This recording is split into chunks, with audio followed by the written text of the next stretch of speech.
we're talking about the cycling pack and how it's technology which Dyson invented, and we build, we engineer the most efficient cycling packs of anyone else. So we've got here another machine from another manufacturer that's also bagless, but we've been developing cyclones for over 20 years now to make them the most efficient cyclones they are, and we're going to see later a comparison between the performance of these two machines, because I think, to be honest, that's the best way that we're going to be able to see. I agree, definitely. Okay. So in terms of the cyclone, it's got two stages. This is called the primary stage, and then these here, these smaller cyclones are called the root cyclones. And the primary cyclone is for two things. It's for large debris, and it's for fluff, pet hair, animal hair, that kind of thing. Okay. So the large debris, the air spinning inside the cyclone is capturing the large stuff. And then the air travels into all these smaller cyclones. We call them radial root cyclones. Okay. They're much smaller, they all work together.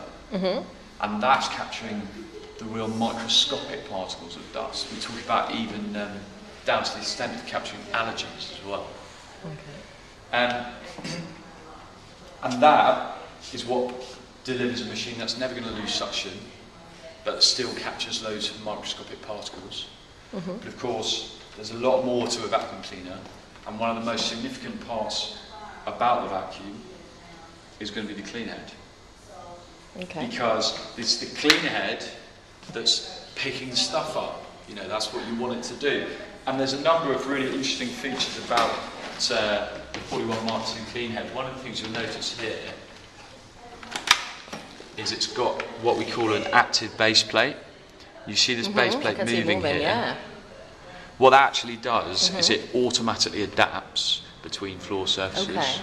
So from hard floor to carpet. So you don't have to put that little foot on it and change it from tiles to carpet. Or... Exactly. It automatically adapts. So that means you get fantastic performance on your hard floors, but then just without having to lift a finger, you get the same on your carpets as well.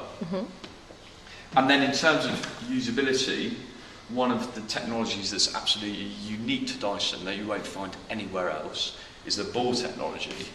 I'm not sure this is something you're familiar with, but it's probably most worth you getting your hands on it, really. So if you want to have a go with this machine. Okay. Thank you. I'll edit it later. Okay.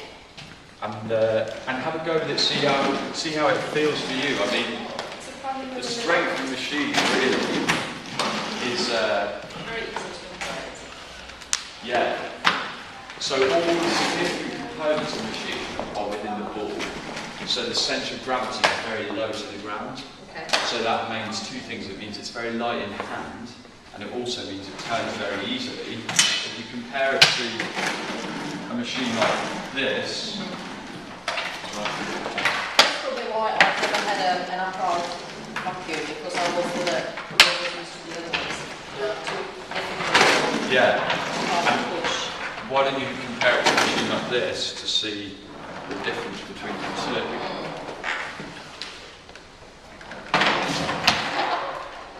Yes. So you see that the ball technology is something unique to Dyson that helps with that manoeuvrability. It's all about making the task of cleaning much easier and much more hassle-free. And it's those, you know, we invest almost £3 million a week in research and development, so in engineering new machines. How much a week? Almost £3 million a week. Wow. So it's a significant investment, Wow. but that's what it takes really to develop technology that performs better than anything else. And, We have a unique product. exactly. There's nothing like that. A funny element that sometimes people talk to me about is the wand. Now, I don't know if you know about a wand, because it's surprisingly the number of people that don't know about that. Because on the cylinder, obviously, you know, you have it there, but on an upright. So what we've developed is such an easy system Okay. when it comes to cleaning using the wand that it's literally just lift away like that. So it's so easy to use, and then that's again for getting up high, around the skirting, sort of anywhere that you can reach with your main floor cleaner. So stow it away, and then you lift the cap up, and then just lift it out. Do I press it up? No, you don't have to press anything. That's as simple as that. So it's really easy then to reach anywhere. It's this kind of idea of 360-degree cleaning, so cleaning everywhere. You can also bring it up the stairs as well, Yeah. leaving your machine at the bottom. I don't know how familiar you are with the energy labelling that's coming into effect. Do you know anything about this? Well, I You think see usually. Yeah, no, I energy am. label like this before. So at the start of September, this was introduced to vacuum cleaners. Okay. So before you might have Those seen sort your of fridges fridges and- or your washing machines. So now it's coming into play for vacuum cleaners as well. And one of the things they've done is put in a motor cap on the wattage. So that's how powerful the motor can be. They've restricted that, which we think is brilliant because the cap's at 1600 watts. And we've never released a machine that had more than a 1400 watt motor. So we think that's great. The concern that we've got is the label, I think, risks misleading people in the machines that they're buying. And it's because of this idea of loss of suction that I spoke about before.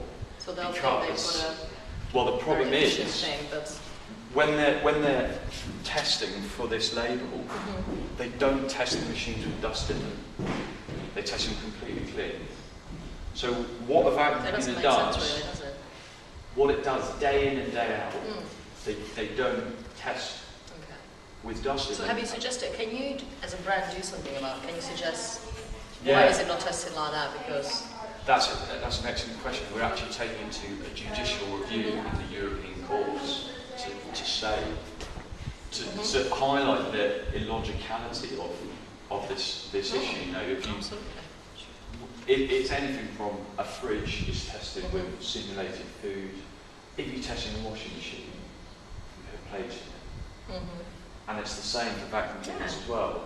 And it comes back to that problem that as soon as you start loading it with dust, that a bag machine or a machine with inefficient cyclones is going to start losing suction.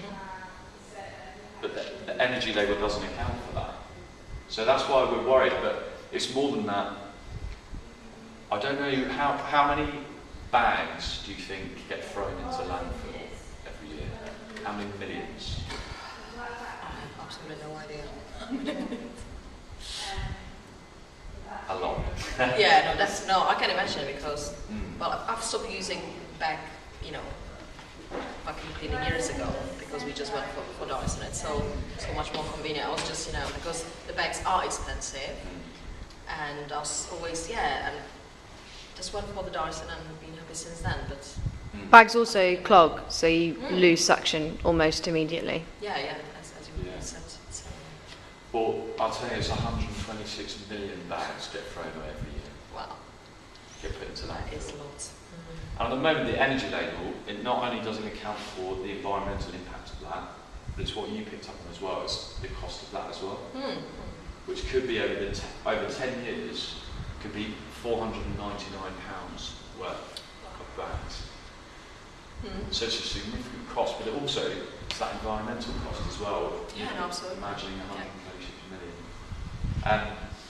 So we're concerned because the label doesn't account for those elements.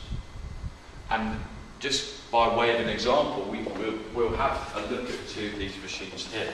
So this is 1100 watts, Lily? Yeah. So this has an 1100 watt motor in, and the DC41 Mark II has a 700 watt motor in. And what we're going to do is we're going to do a little demonstration to see how the two machines compare with each other, essentially.